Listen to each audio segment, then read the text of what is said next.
Thank you, Nate.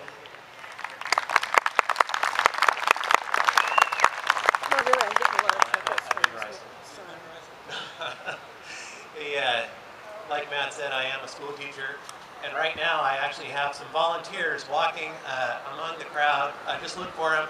They're going to be passing out Scantrons and number 2 yellow pencils. You'll need to pass the quiz at the end of my talk to be allowed to leave, okay? So please pay attention. I'm just kidding, of course. Hey, Matt and I actually share a lot of things, and I very much appreciate him asking me to come talk to you.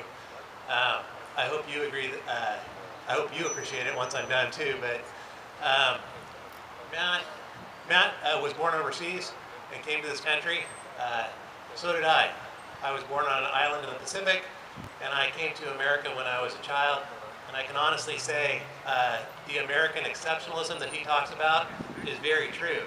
And while the first place I came in America was very unlike the island I was born on. You have to understand I was raised in a town of about 50 people. And when I came to America, there were just these huge cities. People were moving fast. People were wearing things like watches and shoes, and all those modern things. And I felt very lost. The first town our family settled in was this metropolis of 8,000 people called Atascadero. We lived off of Morrow Road over there, and man, what a head-spinning event that was.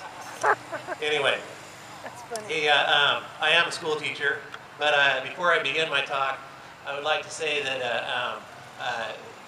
I know we've heard a lot of negative things about school teachers in the news recently and all the rest, but there are a great number of school teachers that are doing the right thing and are working to try to educate rightly the youth of tomorrow.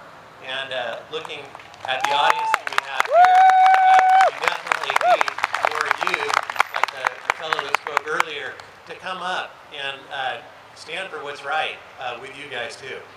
I've been a high school teacher for the last 12 years, and I've taught American government for most of that time. I can honestly say it's been one of the most rewarding and sometimes frustrating things I did. You see, popular assumptions aside, high school students are not idiots.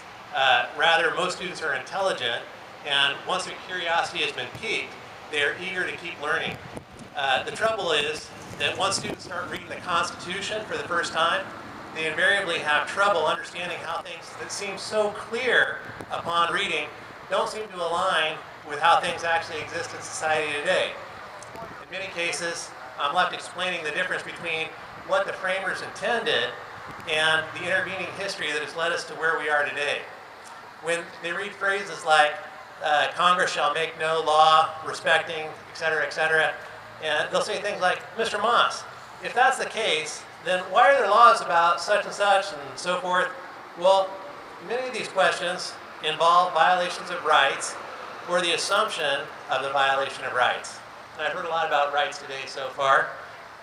For example, when studying the Fourth Amendment, students ask, Mr. Moss, if we're supposed to be free from unreasonable searches and seizures, why can an airport screener rifle through your gear and take things like spare lithium batteries and nail clippers?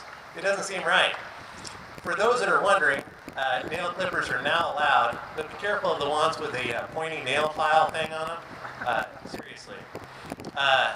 A large body of student complaints come from what seem to be like a violation of those rights. You know, things like free speech rights, locker rights, bathroom use rights, internet use, and so forth. After being exposed to the Constitution and then having to explain something they wrote in class to the principal, they'll give me questions like, doesn't the Constitution give us the right to free speech? In a section included in one of the high school texts on the Bill of Rights, there is included the following hypothetical question, and I'm going to quote this for you. If you were in charge of writing the Constitution today, what rights would you give to people? The question presumes that rights enumerated in the Constitution were considered the most important to our founders, like not having British soldiers stationed in their private homes, but that they couldn't foresee other important things like the right to high-speed internet. Well, those are good questions, but both start with a faulty premise. You see, the Constitution doesn't grant us rights, nor do our rights come from government. At the Constitutional Convention, there were a number of important debates, One such debate was over Article 1, Section 8, Clause 18, otherwise known as the Elastic Clause or the Necessary and Proper Clause. Congress shall have power to make all laws which shall be necessary and proper for carrying into execution the foregoing powers and all other powers vested by this Constitution in the government of the United States or the department or officer thereof. Well, the Anti-Federalists argued that this would permit limitless power to the new government, permitting officials to pretty much do anything they wanted and to become new homegrown tyrants.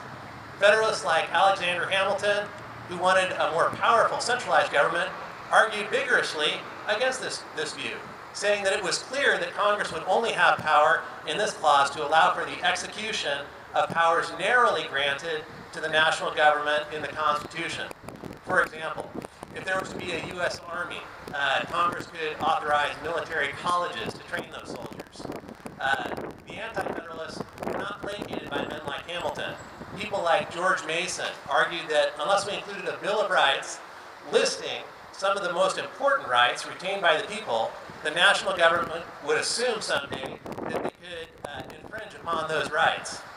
The Anti-Federalists were prescient in their fears of government abuse, for even they would have had a hard time believing that later courts and the national government would hold that the Elastic Clause, coupled with a misinterpretation of the Commerce Clause, would allow the national government to hold, in the 1942 Wickard versus Filburn case, that the government can regulate the amount of wheat a farmer can grow on his own property for personal consumption, or that today government can enforce an individual mandate portion of Obamacare.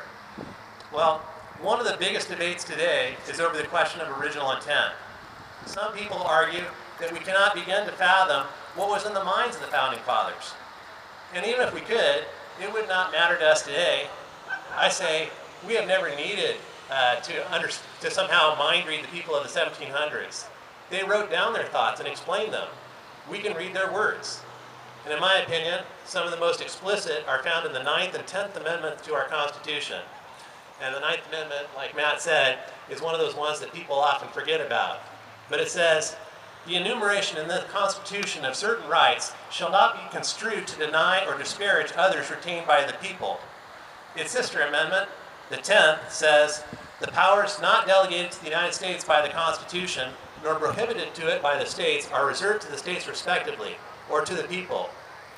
Or in other words, just because some right isn't listed doesn't mean that you still don't have it. It's always been yours. You were born with it. That's the inherent part. And that's why it's okay to list some rights, like your right not to have to quarter soldiers in your home. The list is not exhaustive. In fact, it's just the opposite. The rights of the national government are exhaustive, or they should be, by what's listed in the Constitution. Just because we pick some of the most important rights at the time in the 1700s doesn't mean that the national government can tell you how much wheat to grow or what health care you must buy. It also means that just because we didn't have telephone or airplanes or the internet in the 1700s doesn't mean that you don't already have some rights pertaining to those things too. This is pretty clear even to my students. Oh, so you already have lots of rights, like the Declaration of Independence says. We are endowed by our Creator with certain unalienable rights. That among these are life, liberty, and the pursuit of happiness. Unalienable. Definition. Can't be taken away. The question really is, do we have a government that is limited in purpose and powers to do only the things that we, the sovereign people, give it to do, and for certain designated purposes? Or is it an amorphous, tyrannical government that can tell us to do whatever it wants? Dr. McHenry, a Maryland delegate at the Constitutional Convention, recorded an exchange occurring on the final day between Benjamin Franklin and a lady outside on the street. The unnamed lady asked Dr. Franklin, "Well, doctor, what have we got? A republic or a monarchy?" "A republic, if you can keep it," Dr. Franklin replied.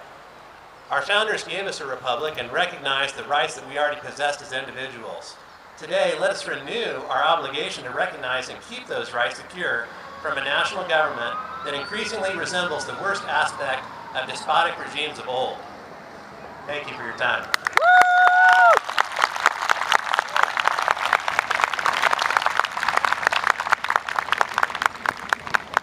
Even an old dog like me can learn new things. That's